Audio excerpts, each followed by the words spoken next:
Welcome to Requity Insights, a channel dedicated to documenting our journey to 100 world-class communities.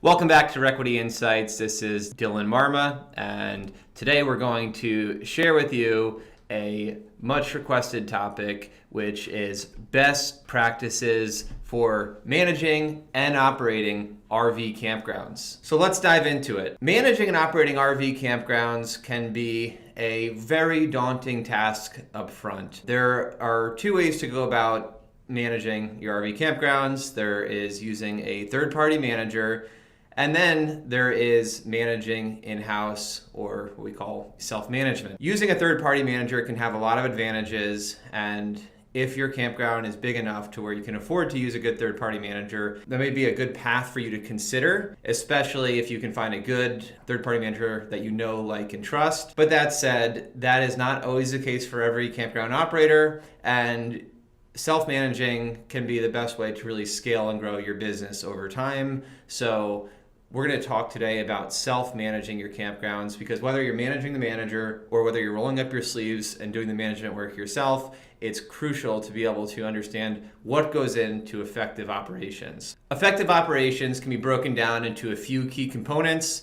The key components that we see to effective operations consist of building the right team, creating proper budgets and revenue management, managing the guest experience and expectations, establishing a solid foundation, creating your online presence, and using the right softwares to be able to manage your processes, and interacting with campers and building your community. Starting off with topic one, building the right team. Building the right team takes place both on-site and off-site. So off-site, our team consists of having an operations manager, several regional managers, and our in-house accounting team. Now, it's taken us time to be able to get here. So in the beginning, your off-site team might just be you. And the off-site team is going to be responsible for hiring and firing the staff, getting the right people in place, training the people, holding them accountable, setting the goals, setting the budgets, helping with the marketing of the property, and so on. So that's your offsite management, what we consider your operations and your asset management. And then you also have your on-site management, which is really where we'll dive in and spend the most time, is staffing the actual property itself. Every property usually has someone that you'd consider to be your general manager, your GM on site, and you can call them your campground host, community manager, general manager, whatever you want to call them. This is the person that is ultimately in charge of all of the day-to-day operations. We like to consider these people the CEO of their campground, right? They're there having to make the tough decisions and build the support team, and also usually having to go out there and execute on a lot of the tasks day to day, depending on the size of the campground. So your GM, getting that hire right, is crucial. In addition to your GM, you have to think about your support staff, and your support staff can be both in office and out of office. So again, not on-site, off-site, but now you're talking in office, out of office. In office, meaning support staff, usually the first person is someone that's there to work the front desk, like a reservation specialist or a front desk host. Generally, they're there to be able to answer calls and to be able to assist with people coming into the campground and checking in on the campground. If you have a lot of short-term stays, this is an essential role to have someone that's coordinating all of the chaos. You might have, we have oftentimes, 30 people coming in and out any given day. So you have to have the right person there to be able to help with, coordinate all those check-ins and create, the ideal guest experiences on site. In addition to that, you may have in-office staff that could be helping with anything from either bookkeeping or running the campground stores or managing any of the additional amenities or services that you provide in the office. And that may comprise of both full-time and part-time workers. Now, stepping outside of the office, it's time to be able to maintain the campground, and generally, Your maintenance crew is going to be a blend of full-time and part-time staff that are there to do everything from lawn care. We generally like to mow the lawn in-house and have someone that's either full-time or part-time that does all the lawn care, generally picking up the leaves during the off-season or going into the fall or coming out of the spring, just keeping the grounds fresh, re-graveling the sites if the sites are getting disheveled, being able to put fresh new gravel in, executing on all of our capital improvement projects. Maybe they're upgrading the bathhouse or putting some fresh paint in the office, being able to execute on a lot of the day-to-day capital improvement projects. In addition to cleaning the bathhouse, that's a super, super important aspect of running a campground, is keeping the facilities clean, both in the main office and in the bathhouse or any other facilities you have. Maybe you have cleaners there that are turning units if you have park model cabins or some sort of short-term rental component to what you're doing.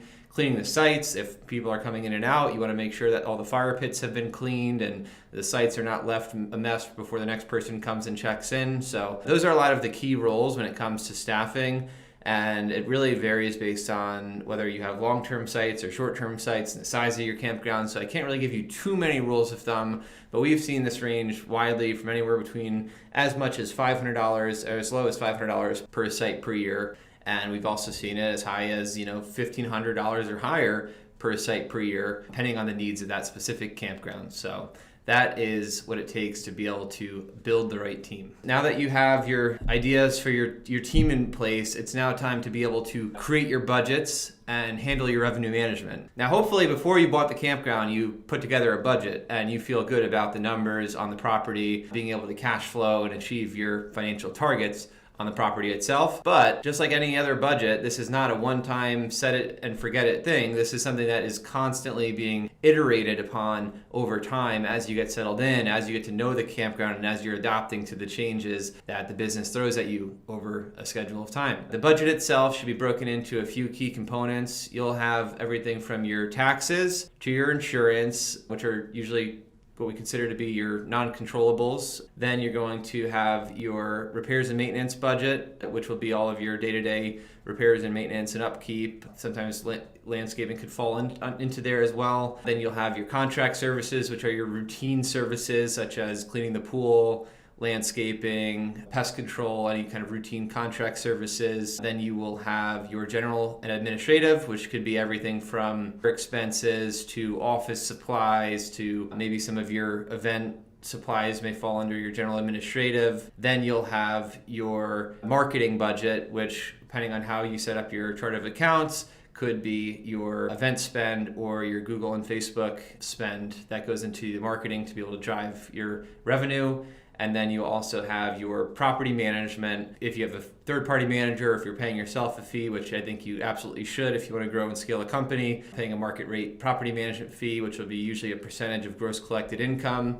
And then lastly, you have your utilities, which is your water, sewer, and electric, and being able to properly budget towards those. So usually I would recommend looking at the previous financials and how the campground's been ran in the past, and then picking those apart and trying to set your own budget. We know our numbers well enough now to where we kind of know what how we run the place, and we're able to mainly just create our own kind of expense schedule, with the exception of looking backwards to see maybe utilities or insurance rates, things along those lines. But we generally have a sense of how we're going to run the place. Also may not have mentioned payroll, but of course your payroll is one of your biggest expenses too. So you want to think about, how am I staffing this? What's the all-in payroll budget? What are my utilities going to cost? What is my repairs and maintenance? And so on, and create that nice budget for you to be able to stick to and measure. And usually we want to re-budget every 12 months or so, if not more often than that, to be able to kind of stay on top of any changes that we're seeing throughout the year.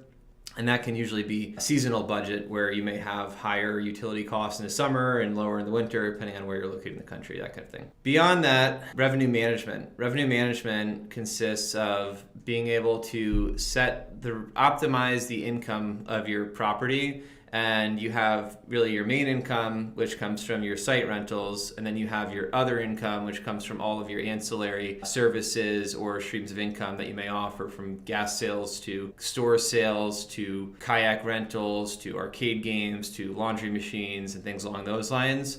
But for the most part, when it comes to revenue management, I want to just focus on actual income that comes from your sites. the first question you need to ask yourself is, am I going to run this campground with majority seasonals or majority short-term sites? And if you decide seasonals, then you might have a lower income per site, but that also might be a more stable revenue stream that also has a lower total expenses to be able to service them. And then if you run it short-term, you might have higher income per site, but it might be a little bit more volatile and seasonal, and it also may have higher expenses that come along with it. I would start with looking at the competitors and doing a really deep dive of what we call a comp analysis, where you're actually calling all local campgrounds and getting a sense of what are they charging per month, what are they charging for the night, what are they charging for an annual stay, and just seeing how each of the local campgrounds are operating, building usually a giant Excel sheet that will give you every campground within a certain mile radius and being able to see kind of what the market's charging. And then look and ask yourself, how does this campground compare with our campground? Does it have similar amenities, better amenities, worse amenities? And try to find that sweet spot on pricing. And realize that this is more of an art than a science, where you're really going to have to kind of test and measure, especially if you're dealing with short term, to optimize your revenue. You may want to start with a lower income and just see how you're able to perform with occupancy, and then experiment with, if you raise the income a little bit, how does that impact occupancy, to find that sweet spot where you're able to hit your income goals or exceed your income goals and just maximize the potential for the property. The next crucial piece of this is managing your guest experience and managing guest expectations. So now that you've built the team that's there to create world-class, we like to call it the wow factor, to be able to just create these awesome guest experiences on site for the team, now it's just time to be able to manage that and monitor what their experience is from the first time that they hear about you all the way through the time that they become a repeat customer that falls in love with the campground and is coming back year after year. Guest experience starts with, how are they hearing about you in the first place? So that's where generally having a really great online presence becomes powerful, because they'll either hear about it from word of mouth or they'll hear about it from one of their searches, and that usually comes in through Google or Facebook and so on. So maybe you have some good ads that open up the guest's eyes to the awesome campground that you have. Then they click, they go visit your website. And on your website, hopefully you have a very nice, well laid out web page that includes everything from rate information to site information to maps to pictures, to get them enthusiastic enough to click book now or to be able to call in and speak with your call center. And at that point, once you've called into the call center, make sure that those people are trained, because about 50% of people still do book through call centers and about 50% just book directly on. And sometimes people call in before they go ahead and book online. So a lot of people will call in still. And you want to make sure that you have a well-trained person to be able to answer the phone, to be able to greet them with the hospitality that you want, and to be able to answer all their questions and help them make it as easy as possible to be able to book their reservation. Once they've booked, they will show up to the campground, and you want to make sure that they're greeted by either a campground manager or front desk host, and sometimes they'll even escort them to their site, depending on how busy you are, or depending on the campground that you're at, or sometimes it's just there to be able to be really clear and explicit as to how to get around, and they kind of point them in the general direction they need to go to be able to go and check in. But that's really important, because these people have driven usually like 2 hours at a time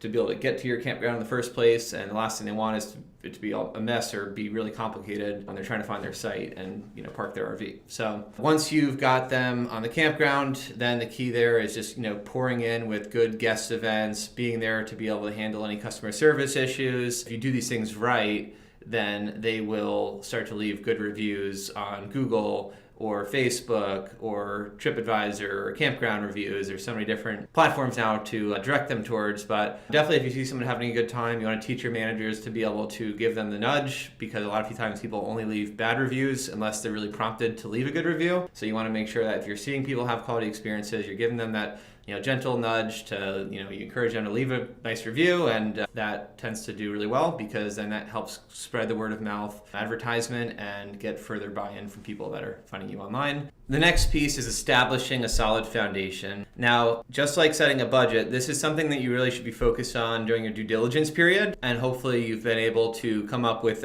not just an operating budget, but what we also call a capital improvement budget, which is the money that you're going to reinvest into the campground to be able to bring it up to modern day standards, and being able to, therefore improve the guest experience, improve the revenue, improve the valuation of the campground over time. So establishing a solid foundation really comes down to just having the right infrastructure in place. And that starts first with, just from a legal and zoning perspective, ensuring that the campground is properly zoned, and this isn't just someone that built a nice campground illegally and does not have the rights to be able to operate this piece of land as a campground. So we always start with calling planning and zoning as one of the very first due diligence items on our action list to be able to confirm that this is either currently zoned as a campground, or in many cases it's a campground that is located on land that has a different type of zoning, but it has been grandfathered in and has full permission to be able to continue to run and operate as a campground for the foreseeable future. So starting with planning and zoning and getting that confirmation from them, and usually try to get something in writing from them, is the starting point to make sure that you have the right bones and infrastructure to be able to build on. And then you're also going to go ahead and order all of your third-party reports consisting of your survey to be able to make sure you have clear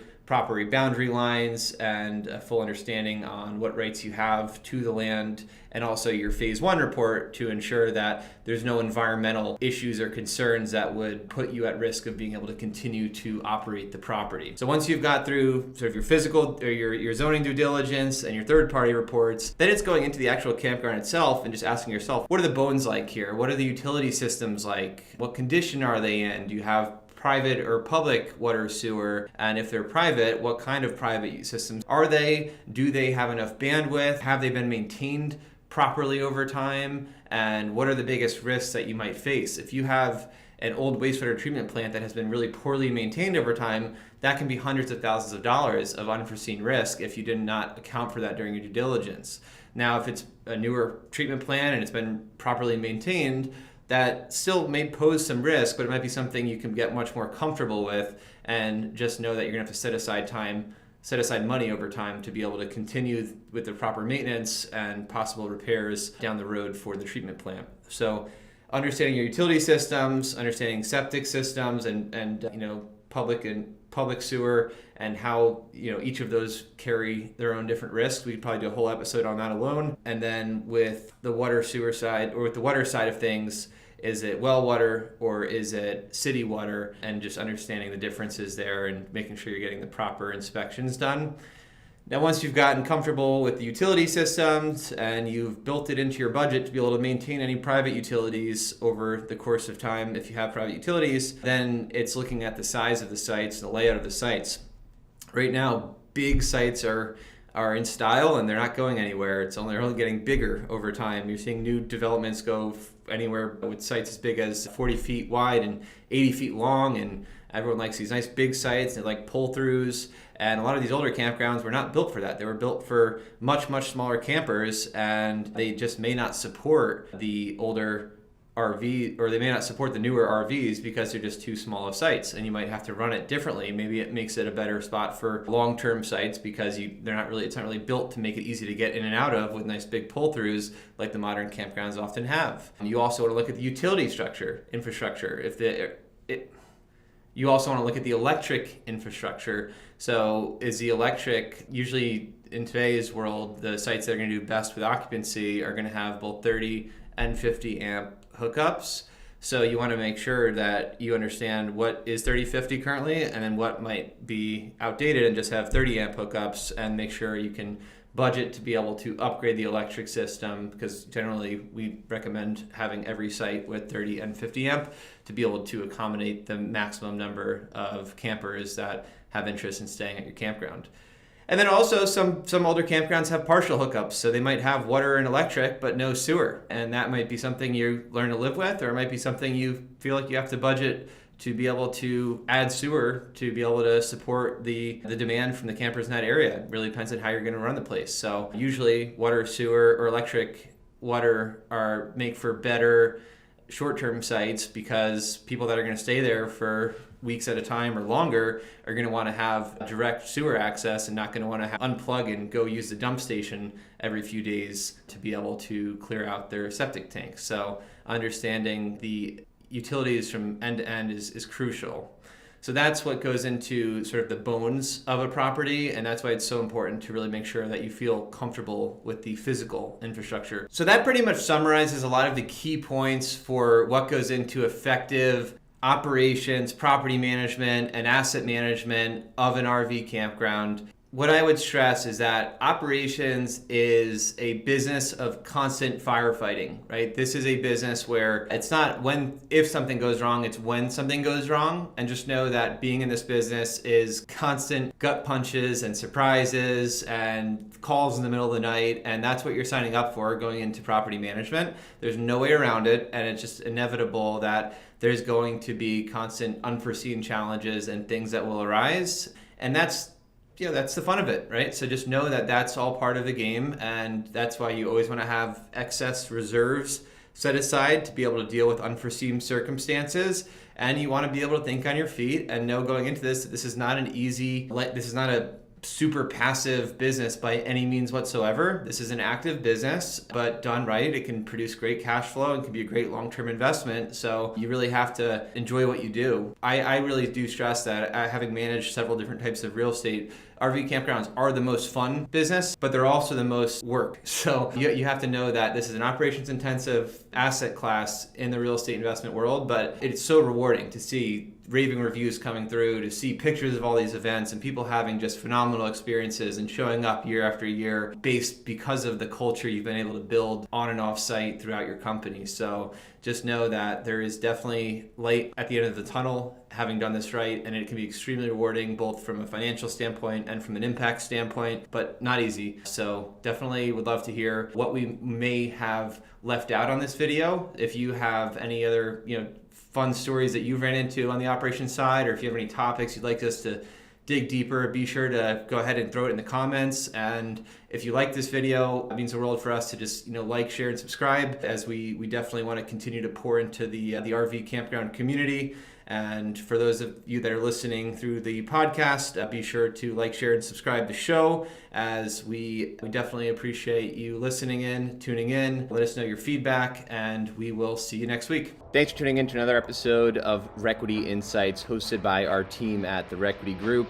You can find recordings of all shows along with our opt-in form to set up a call and view future investment offerings on our company website, therequitygroup.com, also listed in the show notes.